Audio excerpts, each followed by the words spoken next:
큐티아 여러분 안녕하세요.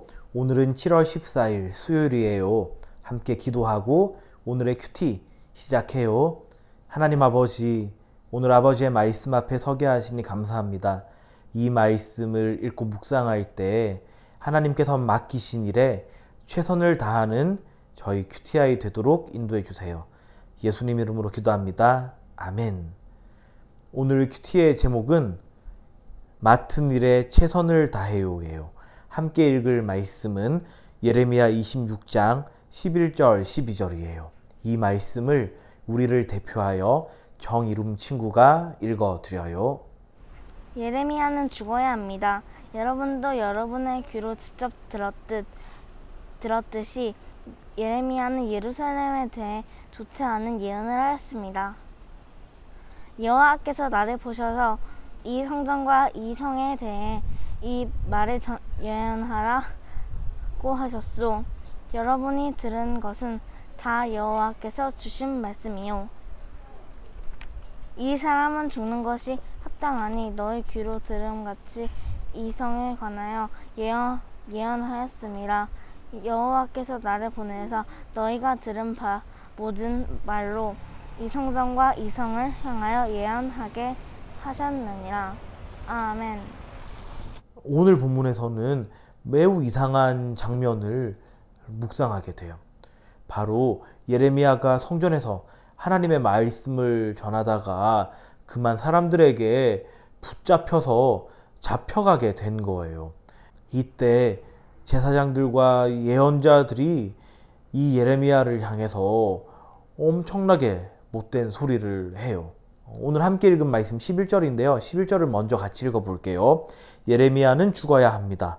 여러분도 여러분의 귀로 직접 들었듯이 예레미야는 예루살렘에 대해 좋지 않은 예언을 하였습니다. 이렇게 얘기하면서 예레미야가 왜 죽어야 하는지 그 타당성을 주장하는 사람이 있는데, 이 사람들은 다른 누구도 아닌 제사장들과 예언자들이에요.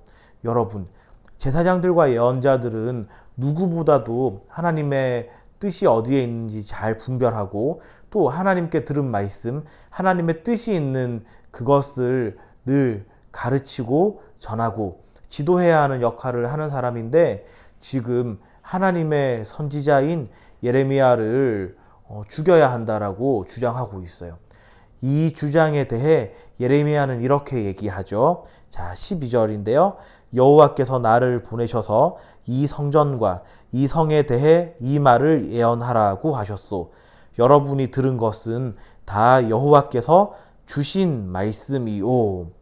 예레미야는 이 성전과 이 성에 관해서 나의 사사로운 뜻으로 하는 것이 아니라 하나님께서 나에게 다 전하라고 맡기신 일이에요 라고 아주 당당하게 얘기를 하고 있어요.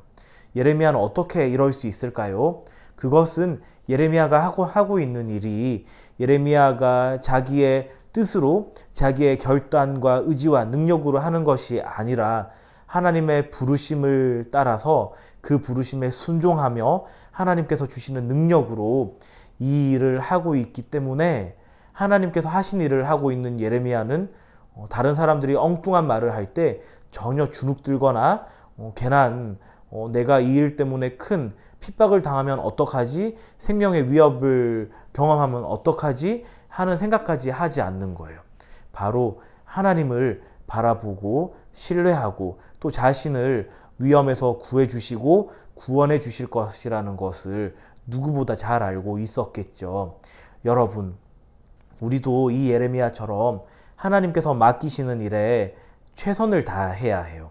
때때론 그것이 내가 손해보게 하고 내가 위험을 경험하게 하고 또 내가 다른 사람들에게 내가 생각하는 것 아니면 나의 그 어떠한 수준보다도 더 못한 그런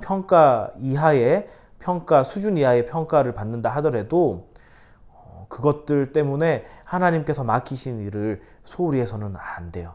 우리는 하나님의 사람이고 또 하나님의 부르심을 따라서 우리에게 주어져 있는 일들을 감당하는 큐티아이잖아요. 자, 그렇게 오늘 하루도 살아갈 수 있겠죠.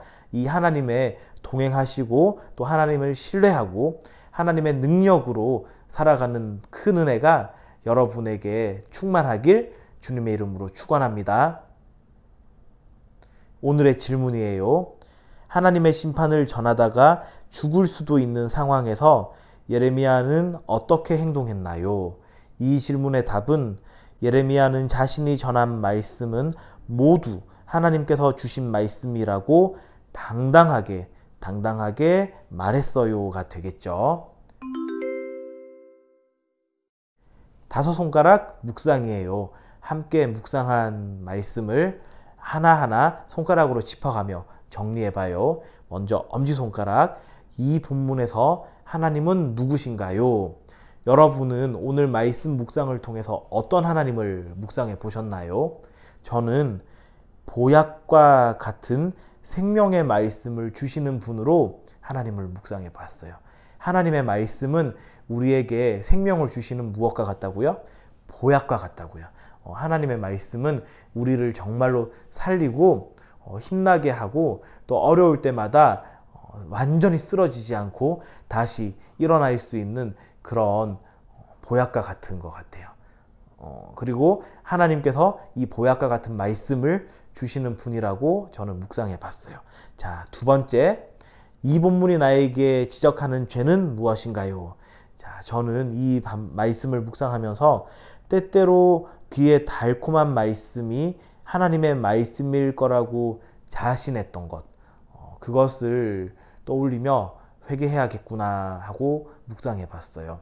하나님의 말씀은 귀에 닿은 것만 있지 않아요. 또 내 귀에 씁쓸한 것도 있고 아주 쓰라려서 피하고 싶고 듣지 않은 척 하고 싶은 말씀도 있거든요. 그렇지만 그 모든 것이 다 하나님의 말씀이라는 것, 바로 하나님의 말씀은 보약과 같으니까 이게 씁쓸하더라도 하나님의 말씀을 잘 듣고 순종해야겠죠. 자, 세 번째, 이 본문이 나에게 주는 교훈은 무엇인가요? 여러분은 어떤 교훈과 가르침을 오늘 묵상을 통해서 얻었나요? 저는 내 귀에 쓴 말씀이라도 하나님의 말씀은 하나님의 말씀입니다라는 것을 오늘의 배움으로 정리해 봤어요. 자, 무슨 얘기냐면은 하나님의 말씀은 하나님의 말씀이라는 것이죠.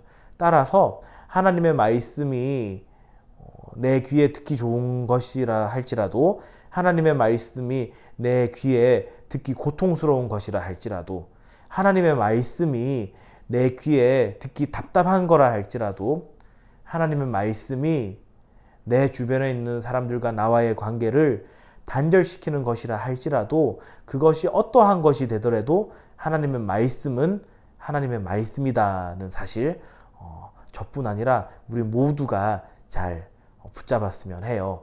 자, 네 번째, 이 본문이 나에게 주는 위로는 무엇인가요? 저는 오늘 말씀 묵상하면서 말씀으로 생명을 공급하시는 하나님께서 66권의 말씀을 나에게 주셨다는 것이 큰 위로가 되었어요. 그러니까 하나님의 뜻을 더 알고 싶으면은 어떻게 하면 될까요? 네, 66권의 말씀을 주야로 아침 저녁으로 읽고 묵상하면 할수록 하나님의 뜻을 더 풍성하게 알 수 있고, 그러면 기도도 더 깊이 하게 되고, 또 하나님이 원하시는 뜻을 좇아서 살아갈 수도 있겠죠. 바로 하나님의 말씀에 생명이 있기 때문에 생명의 일들이 마구마구 일어나는 거니까요. 이것이 저에게 위로가 되었어요. 자, 마지막으로 새끼손가락은 이 본문이 나에게 주는 적용인데요. 이 본문 통해서 여러분이 개인적으로 다짐한 것, 결단한 것을 정리해 보도록 해요. 함께 기도해요. 하나님 아버지, 오늘 말씀을 통해서 하나님께서 맡기신 일에 최선을 다하는 그런 저희가 되도록 인도해 주세요. 그리고 때때로 그 일들을 맡기가 버겁고 힘들고 고통스러울 때마다 더욱더 기도하며 하나님께서 주시는 능력으로 잘 감당하는 저희 되도록 인도해 주세요. 예수님 이름으로 기도합니다. 아멘.